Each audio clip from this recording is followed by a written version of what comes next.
Welcome to the FBC Midlothian podcast. We hope today's message will speak to your heart and draw you closer to God. To find out more, visit us on the web at www.fbcmidlothian.org.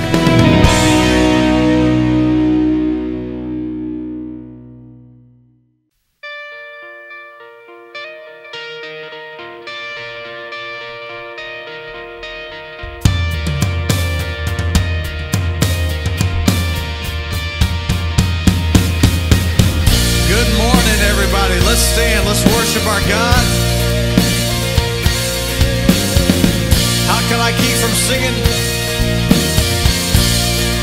Sing it together now. And there is an endless song echoes in my soul. I hear the music ring, and though the storms may come, I am holding on to the rock I cling. Sing it together, here we go. And how can I keep from singing your praise? How can I ever say enough of how amazing is your love? How can I keep from shouting your praise? I know I am loved by the King, and it makes my heart wanna sing. Yeah. I will lift my eyes in the darkest night, for I know my Savior lives, and I will walk with you, knowing you'll see me through and sing the song you give. Oh, how can I keep from singing your praise? How can I ever say enough how amazing is your love? How can I keep from shouting your name? I know I am loved by the King, and it makes my heart wanna sing. Yeah, I can sing in the troubled times, sing when I win. I can sing when I lose my step and I fall down again. I can sing 'cause you pick me up, sing 'cause you're there. I can sing 'cause you hear me, Lord, when I call to you in prayer. I can sing with my last breath, sing for I know that I'll sing with the angels and the saints around the throne. How can I keep from singing your praise? How can I ever sing? Yeah, how amazing is your love? How can I keep from shouting your name? I know I am loved by the King, and it makes my heart. I am loved by the King, and it makes my heart. I am loved by the King, and it makes my heart wanna sing.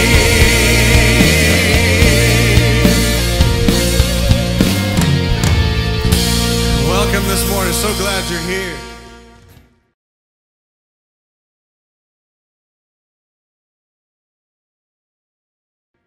Hey, Dad. Hey, son. Is it for me? Yeah, I think it is for you. Oh, so you heard. Well, I haven't heard it from you. It's true. Are you sure? She said she knew right away. Well, you know, women say a lot of things. The doctor said January. January, winter. They grow hardy in winter. So what's it like? What's it like? Yeah, what's it like? Well, it's hard to say, really.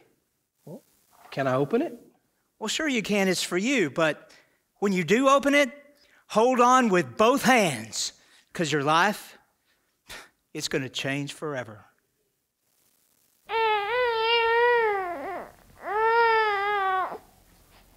What's wrong with it? It's not an it. It's a Kelly. What's wrong with it? What's wrong with her? Well, is she hungry? I don't know. Well, is she in pain? I don't know. Well, you're supposed to know these things. You're the mother. Hush, little baby, don't you What is cry. wrong with that child? Michael, I don't know. Would you just leave me alone? Yes, you do know. You're just not telling me.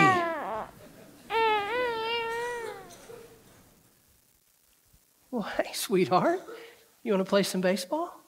Okay. All right, Kelly, say please. Come on, honey. Just like I taught you. Say please, and I'll throw you the ball. All right, one time. You ready? Here we go. Baby, you need to swing the bat. No, hey, come here. Let me show you how to do it. Kelly, come back.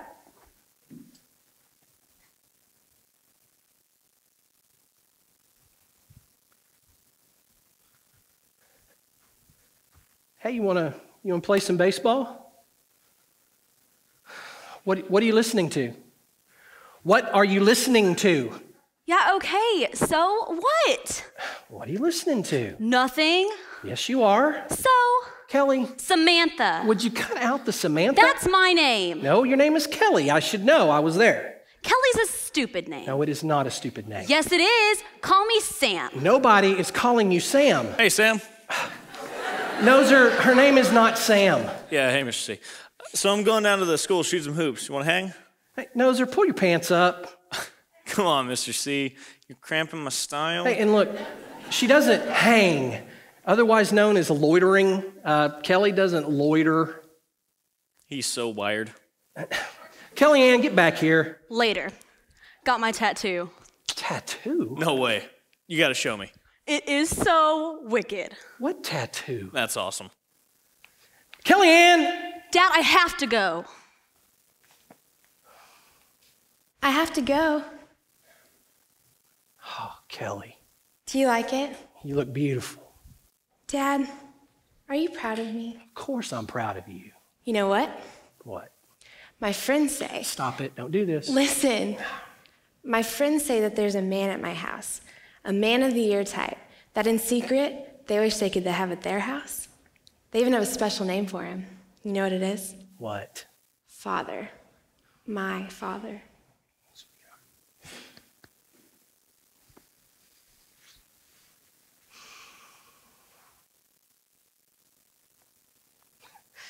It's big.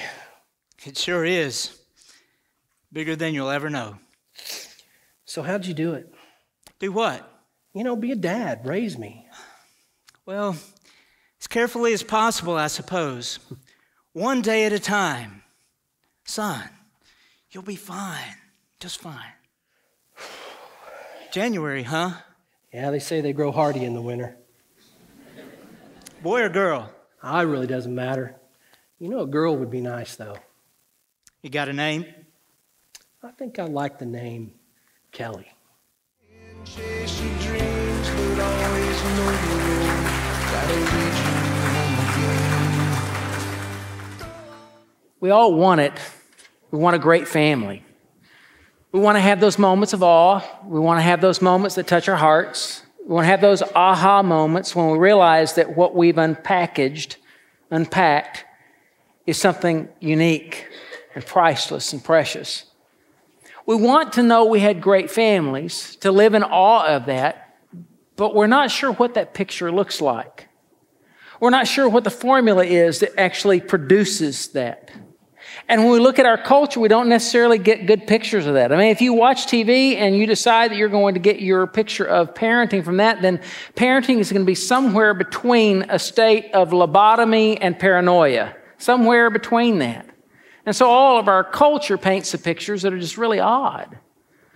But in the midst of that, we also look at really credible sources. We look at some of the wisest men in the world. We look at the sage advice of those who wrote the Proverbs. And when you look at the book of Proverbs, you get this picture that really healthy parenting, the greater families, really are painted in the picture of engagement, being engaged, being very, very diligent in teaching and leading and raising the kids that are entrusted to us.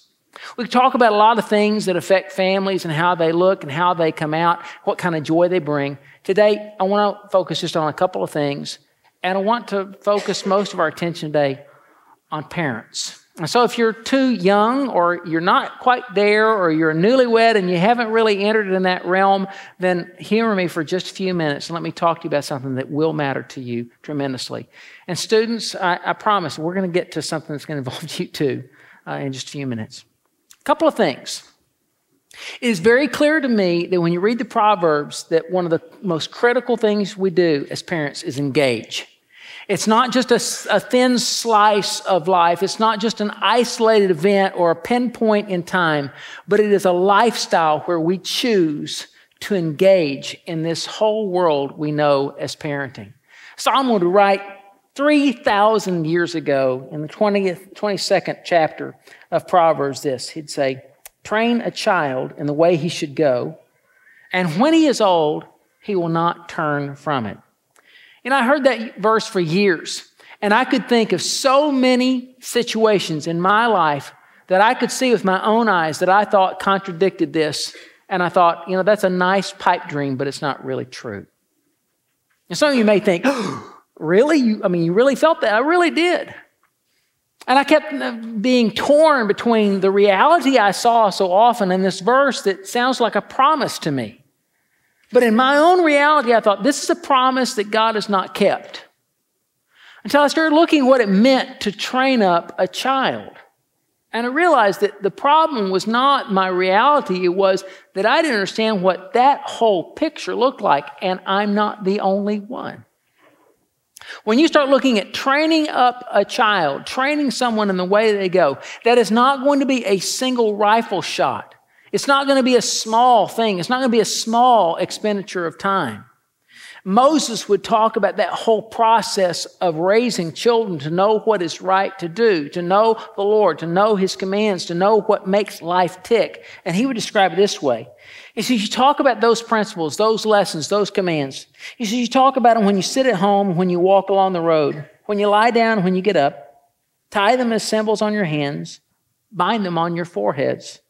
Write them on the doorframes of your houses and on your gates. It's an extremely involved, engaged, and creative picture that says you use every means at your disposal to communicate these things. Now, when I was growing up, and with no disrespect to my own parents or my own home, our spiritual raising, our spiritual lesson consisted primarily of my mother leaning back across the front seat with a little Sunday school booklet in her hand, and she would read it to us in the 12-minute drive from our home to the church we attended at the time. And I knew when we got in the car, we were going to do all of our preparation for that morning. And in those days, you had a lesson that you read ahead of time, and then when you got together, then you could do it. It's a lot like our plan for Wednesday nights and some of our classes. There's some prep you do and some thinking you do, and then when you come together, you actually talk about what you learned. I thought that's what it looked like. I thought that's what you do. But that one little slice has a ton of time to overcome. What really mattered was, what was I going to see in my mom and my dad day after day after day? What mattered was, what kind of conversations we were going to have. When our little boys were very, very little, the very first thing we did, we were raising them, was we created a time to read to them at bedtime. It wasn't really, or at least it wasn't my part. Kelly, you may have had a different perspective. I just thought, that's what we'll do, and it'll be a neat time before they go to bed. So when they're infants, we're reading them books. And then when they got a little older, we got new books. And we kept reading until they started learning to read. And then they began to read to us. And so it was a pretty natural process that after all that reading together in affectionate times, that they both grew up to love to read. If we treat spiritual development as just this thin slice where we just kind of give a little bit, that's not training up a child. It's waving your arms at something like it's a magic potion and you're going to make it happen. Suddenly, it doesn't happen. You have to be engaged. You got to talk to each other. You've got to talk about this. Moses says, when you're getting up in the morning, it's got to be part of your breakfast table conversation. When you're going to bed at night, it's got to be a part of your work. It's got to be a part of your play, your leisure. This whole picture of life has to incorporate these spiritual lessons, or they're not credible. We have to live it, not just talk about it. Now, I've noticed technology was promised as something that would give us all kinds of free time. In fact, we've been thinking and talking about Steve Jobs all week as we've read the news. And I can remember when Steve Jobs said that the computing world would give us a whole new life. It would make everything so much more convenient. We'd have all this time for what really matters. Here we are some 20 years later, 25 years later from the first conversations along those lines, and we are not closer together. In fact, we know how to be in the same room and be worlds apart. We pull our iPhones and then we've got all this stuff that would help us with communication, but you see it all the time. You're with your friends, but you're not really talking to each other because you're all doing these things to track down the latest nuances of truth or trivia that will mean absolutely nothing to you in 5 minutes. We don't talk. In fact, the art of conversation is now part of folklore. We've forgotten how to do that.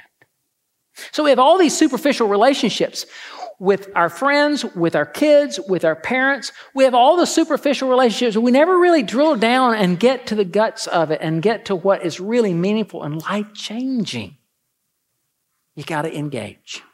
It can't be done as a casual thing. It can't be done as something, oh, I will carve out family time. The whole of life has to be that. You're sharing it because there's nothing else you will do that will carry more significance and needs your involvement than in raising your sons and daughters. Period. Now, students, I want to tell you that there's another side to that, and that is engagement on your half. Because a lot of times your parents will ask you questions, and they really want to know about your day. And if you give them one-word answers, that tells them that you really don't want to have any part of them. And after a while, I've watched it as parents get against that wall and hit against that wall, and then finally walk away saying, my children don't want to have any relationships. It works both ways. You've got to be engaged. Second, has to be discipline. It's not going to be what you think. Has to have discipline. I have a friend who is a pediatrician. He's been practicing medicine for 30 years now. And he used to tell me about how many appointments he had. Usually he'd see somewhere between 60 and 100 kids a day. I mean, they would be lined up. The clinic would be absolutely full, and he'd meet with them. It just frustrated the hound out of him. But he told me, he said, Bruce, about a third of all the kids that are brought to me on the clinic days, about a third of them have no medical condition that's wrong.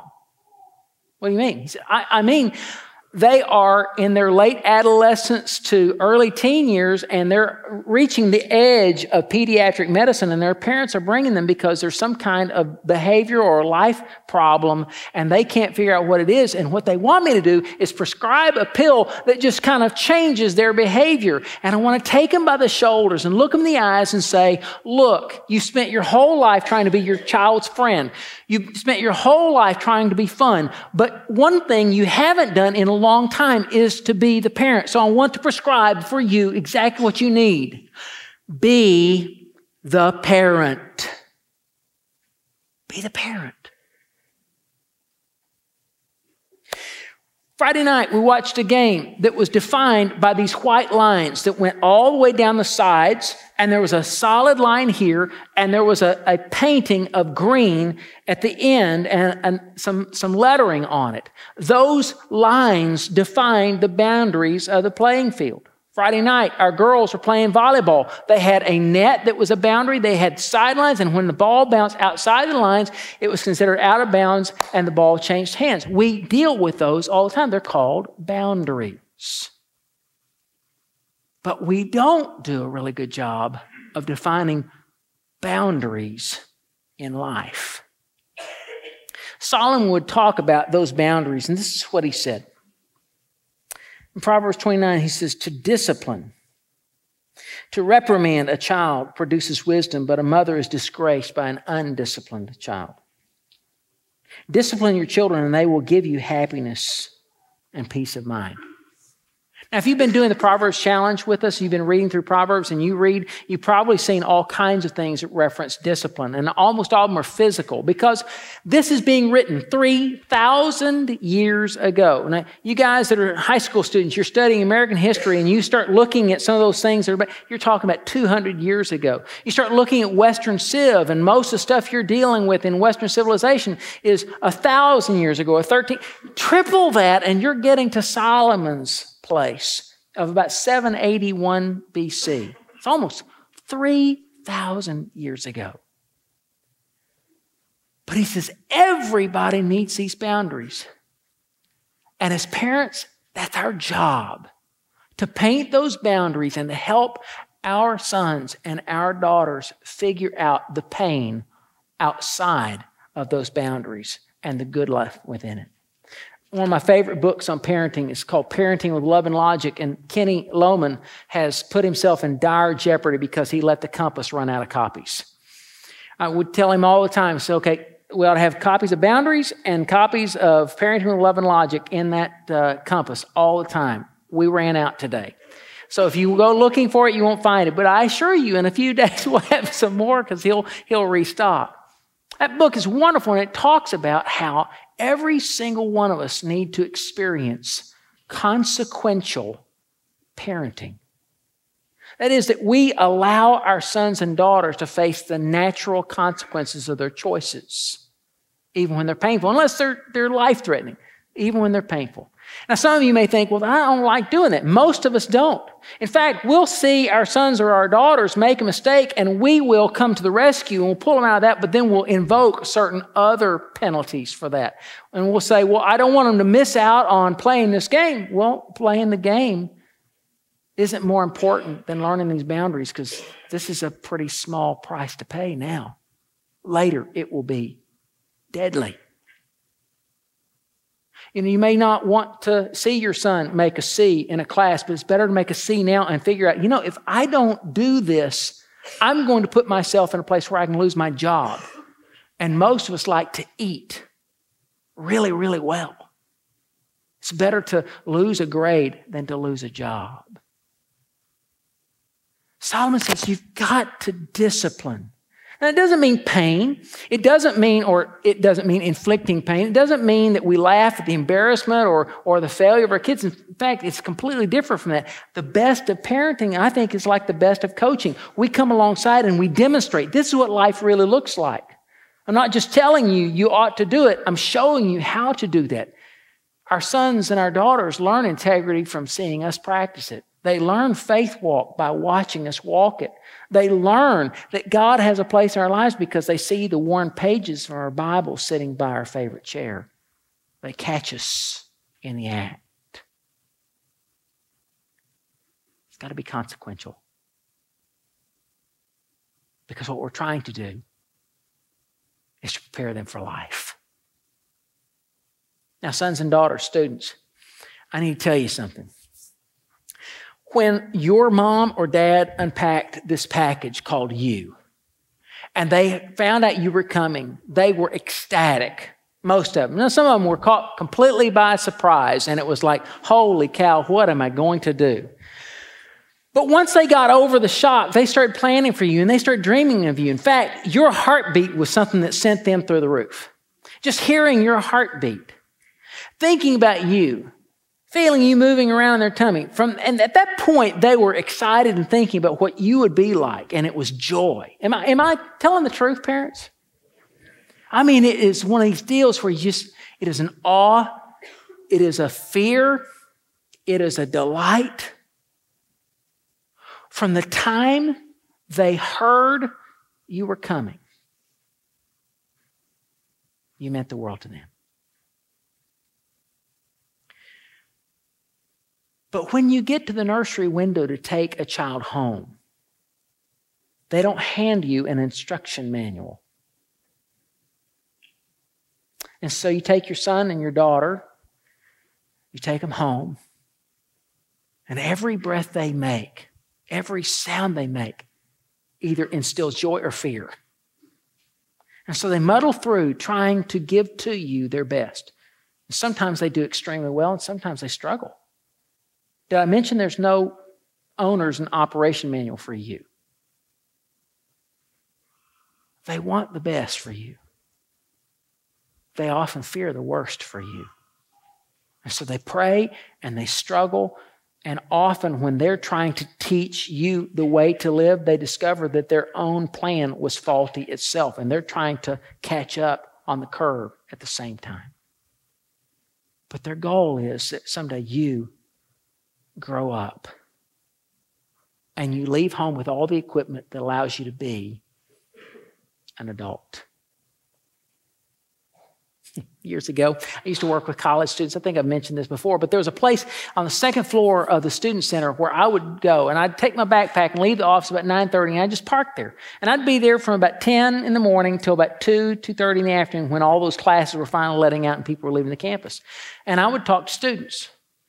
They were all 18 to 23, 24 years of age.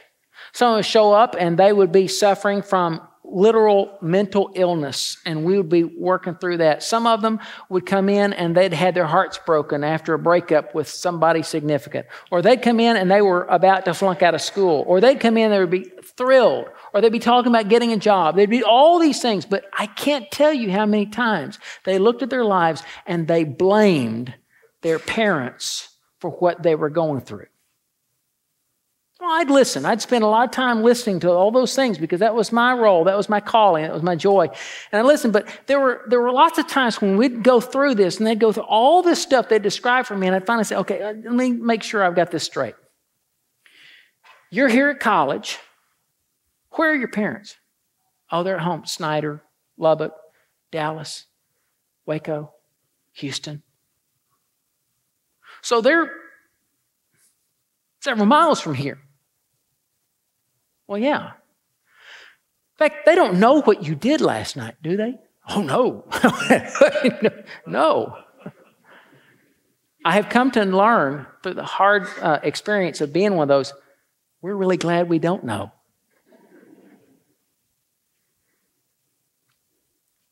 Listen to their stuff, and I'd say, it sounds to me like they are in no position now to have caused what you're describing. I think I need to say something to you. I love you. I care about you. I've been your friend. But I need to say something to you with all the love I intend. The time has come to grow up.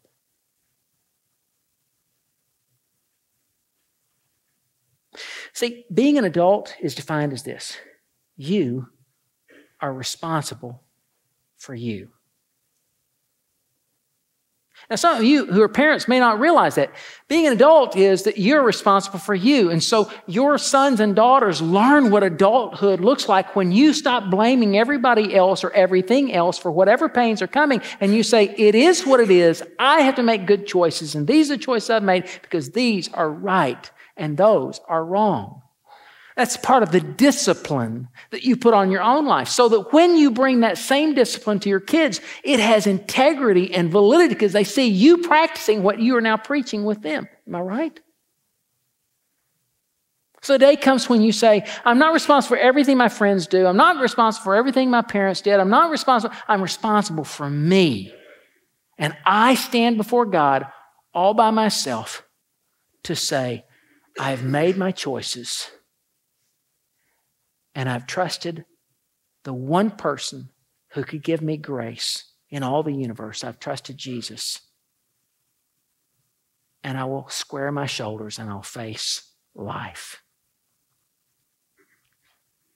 Gentlemen, ladies, that is what they hope. And it is what you are created to do. And when you do it, you bring incredible joy to folks who once saw you as magical and as awe-inspiring as this gift. Solomon says, discipline your children, and they will give you happiness and peace of mind. Colossians comes back and says this, though. It says, fathers, do not embitter your children or they will become discouraged.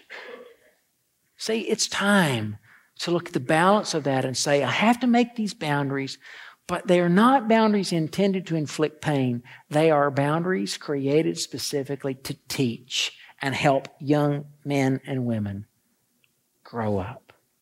On its best days, wow. On its best days, there's nothing better.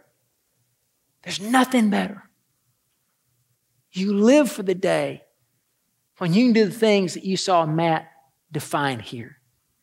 It's a glorious life. And on its worst days, it is the consummation of life's worst pain. My friend Lloyd, who died just about a year ago, used to say to me, Brew, there's no pain like kid pain. You can watch other people in pain, and it's one thing, and you can empathize, but when it's your own sons or daughters, it's yours. It's not just theirs. I want to ask every one of you who are parents, are you engaged? Are you seeing this whole picture as more than just a slice? If you're really going to make it personal, are you going to say, all of life is now about this parenting, about living this out, not just for my sake, but for theirs? Are you fully engaged, and are you willing to go to the extent that you would lay down those boundaries because you care about their maturity more than you care about your popularity? Students, sons and daughters that are younger, are you trusting that which you don't yet know more than the people who brought into your life? You decided you already know better, even though you have limited experience, limited time, limited relationship, limited places you've been, limited things you've seen, limited things that you've experienced. Are you willing to trust people who brought you into this world and that they love you? Or are you bound and determined to say, I will not listen because I know better? If that's where you are, I would say to you what I used to say to those 19-year-olds. Especially you guys who are in high school. It's time to start growing up. Because you're smart. And you're talented. And you're gifted. And all of life has been put on the plate. And the God of the universe has plans for you. And dreams for you. And He gives your parents just a taste of that. And we want to watch in awe and wonder as you delight your heart and our hearts and ultimately the heart of the Creator. So He looks down from heaven and He watches you as you run or as you play or as you learn and says, that's my kid. That's my kid. Parents, will you engage? Will you choose discipline? Will you be the parent? Sons and daughters, will you respond to that kind of love by honoring it? It's not just they who wait. It's not just me that waits. The God of the universe who made you and called you into being looks upon your life and says, if you'll let me, I will do my wonders in and through you. And that is what we call a gift. A great, wonder-filled gift. Would you pray with me?